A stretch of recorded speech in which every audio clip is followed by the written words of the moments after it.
الناس حقوا زفردو جهنم سات كوردو بحال فرد خبيدي فردني اندحري لكوا قليل ነገር አይኮነን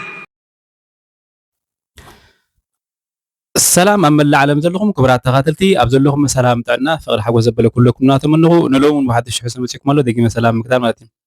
نرى أنا فيديو أب جرمن حبرتها تكون بقال حوات زحتتكم نويك زحتتك ناس لازلوا نيشتي أنا زفلتها نشك حق سلازل هذا فيديو خد على وكيل لازلهم نالتهم تعودكم سولتكم وصبوا ننهدنا بكم ولا بكم سجن صمون تدا بزعوا نشي حبرتها تيبكنا دسم لنا التي نلا زانايت المعال تحطه بزعبا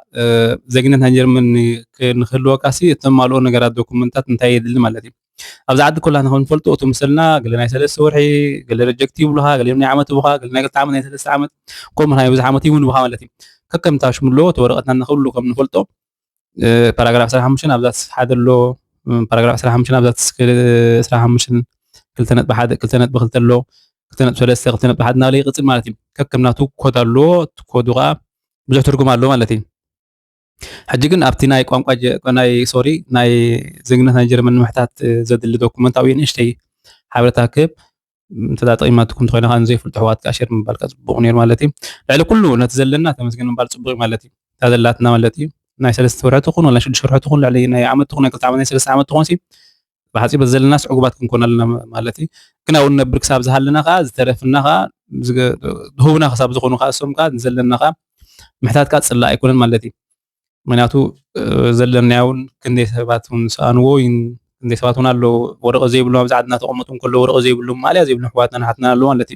ስለዚህ ታዘላትና እንሰርሕ ተሃሊና ነወፍር ተሃሊና ስካው ዝዓቢ ወይ ካው ዝበል ጸጋልን ማለት ስለዚህ ናብቲ ናይሎ ማዓልት ሕዝቶ ከብሎክሜ ደጊ መሰላም ምክታር ማለት መጀመሪያ ተሓንተ ዘድለና ታ ስእሊ ተድለና ኩላን ፈጠኑ ኮይና ዝቅልል ዝበል ማለት ስእሊ ተድለና ድሕሪ ስእሊት አምናይ ስራሕ ንከይድ ማለት እጂ ስእሊ ተዳይልና ድሕሪ ወላ ብናይ ስራሕ ተገድና ስራሕ ክህልወካ ኣሎ ንኣብነት ብዙሕ ግዜ ፌስ የምሉልካ ፌስ ናይ ስራሕ ክህልወካ ቦታ ፈላለ ክእል ይኾን ይኽእል ግን ዝበዝሕ ግዜ ፌስ ኣርባዕተ ፍርትራ ክህልወካ ይብሉ ተዘይ ኮይኑ ግን ትክራይስ ወይ ካ ተኸባቢ ካብካው ስለ ዝፍለጥካ በዘለካ ንኣብነት 4 ዓመት ወይ 4 ዓመት ሰሪሕካ ሓንቲ ፌርማ ስራሕ ገዚፍ ክትገዝፎ ትኽእል ኢኻ ወይ ክሰጉኻ ይኽእል እዮም ኣብ ካልእ ስራሕ ተጀሚርካ ተሃሊኻ በታ ኣብ ካልእ ስራሕ ጀመርካ ኸ ናይዚ ሓለፍናትካ ሂወት ርዮም كوبها وخليهم جدا فيس أي كون تحصل حقين جدا كله قالوا نايس حفر ترى وعلى جدا كله قالوا مالتي كايو خصنا نكلنا نايس له صور حدو مزنا جدا نايس له صور حدو مزورة لنا نسوني حتى هي مسقات بسعلم ولا كمالتي كابسر حكي وصنا نكلنا حجي سوسها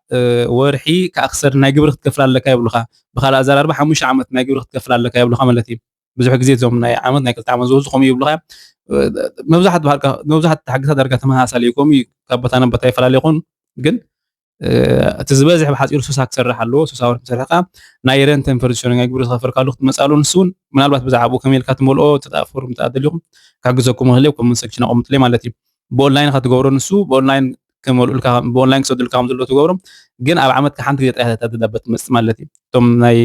ረን ቴምፐሬቸር ዝሰድልና ኣብ ዓመት ሓንቲ ግዜ ትመጽ ማለት እዩ ካልእ ካብኡ ካብቲ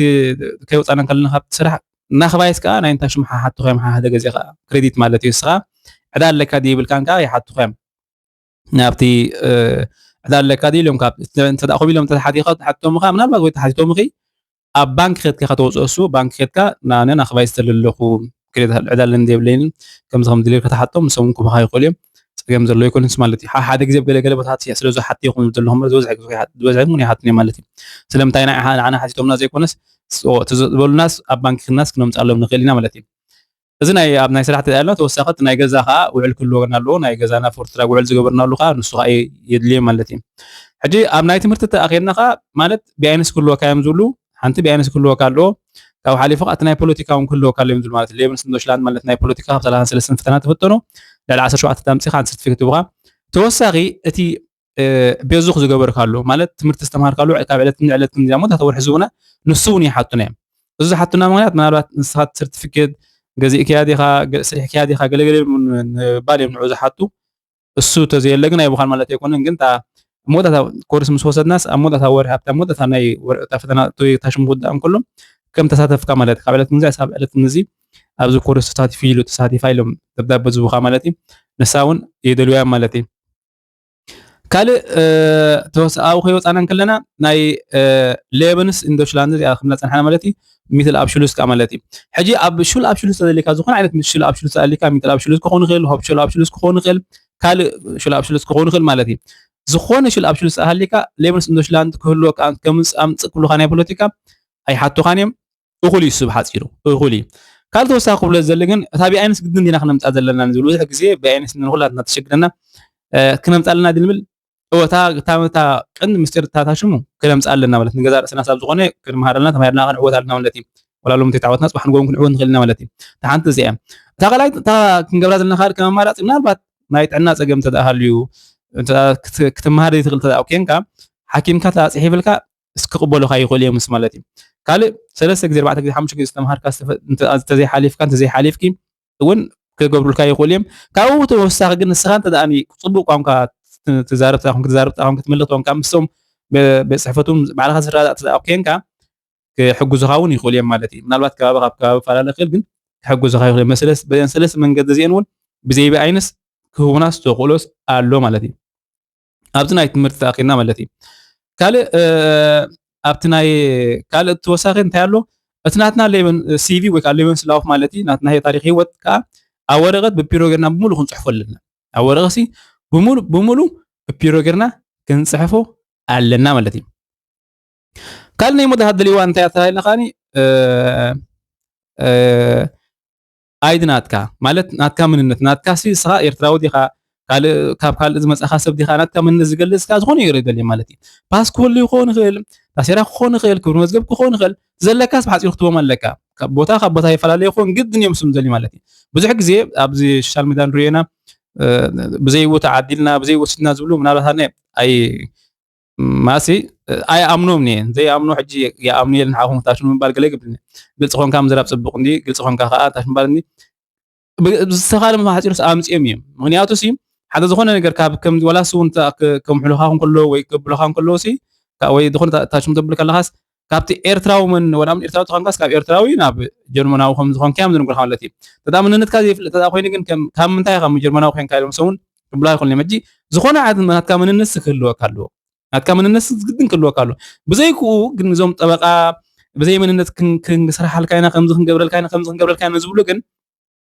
ማለት ገንዘብኩም ጥራዮም ክበልዕልኩም ዝኽእሉ ገንዘብኩም ጥራዮም ክወስድልኩም ዝኽእሉ እሞን ኣነ ምናልባት ሓደ ከምኡ ማለት እዩ ብዘይ ጠበቃስ ክስእተካ ይክእልኒ ዝብሉካ ማለት እዩ እንተዳ ኩሉ ዶኩመንት ተሃሊኻ ብዶኩመንትኻስ ክስእተካ ይክእል ማለት እዩ ስኻ ንዓኻ ተድልየካ ግን ዶኩመንት ጥራሕ እቲ ዶኩመንት ሰም ዝብልካ ዘሎ ስክቶም ፀሎም ኣለካ እሱ ከየምፃኻ ግን እቶም ካልኦት ጠበቃ ዝሓትዎን ሳብ 3000 4000 ናይ ጠበቃ ትኽፍል ተቋንካስ ግድን እዮም ሰም ከዓ ገንዘብካ እዮም ክወስዱ እምበር ኣይዕወቱልካን ኣይትዕወትን ይኸውን ኣይትዕወትን ይኸውን ስለዚ ካብ ጠበቃ ምግባር እቲ ስኻ ዝደልይዎ ዶኩመንቲ ስቶም ፃሎ ምስም ምፃኻሎም ከዓ ዝተረፈ ከዓ ኣምላኽ የሳልጠልካ ማለት የሳልጠልና ማለት እዩ ኩሉ ዕብተት ፈጣሪ ማለት እዩ ስለዚ እዛ ናይ ሎሚ ዝነበረት እዚኣ ትመስል ነይራ ዝኾነ ካልእ ኮይኑ ዝኾነ ወይ ስኹም ትፈልጦ ተኣሊኹም ኮመንሰችን ክትሕግዙና ትኽእሉ ኢኹም ነንሕድና ዘለና ንወሃሃብ ዘለና እውን ቃየር ማለት እዩ እንደ ሃቢርና ንዕበ ሃቢርና ድማ ንመሃር ማለት እዩ ብዝተረፈ ሰላምኩም ይብዛሕ ኣብ ዘለኹም ሰላም ጥዕና ተመነኹ ንሎሚ ኣብ ዝኸኽለና ማለት እዩ እዚአን ትመስላ ነይረን ናይ ዶኩመንቲ ናይ ዜግነት ተወሰት ኣትደልይኹም ተደሊ ተኣኹምካ ማለት እዩ ምናልባት እንታይ ጥቕሙ ስለምንታይ ገለገለ ዝብሉ ማልያ ስታሽሙሉና ታሽሙ ኣለዎ ናቱ ጥቕምታት ኣለዎ ንኣብነት ምፍርስ ተደሊካ እቲ በሸፓ ተደሊካ ወላ ሓንቲ ተመሳሳሊ ቁልብ ጥራሕ ፍልይ ዘሎ ማለት እዩ ኣብቲ ናይ ንሃና ዘለና ግን እቲ ናይ ዘለና ሒዝና ዘለና ግን ናይ መብዛሕትኡ ግዜ ንባዕለይ ሲ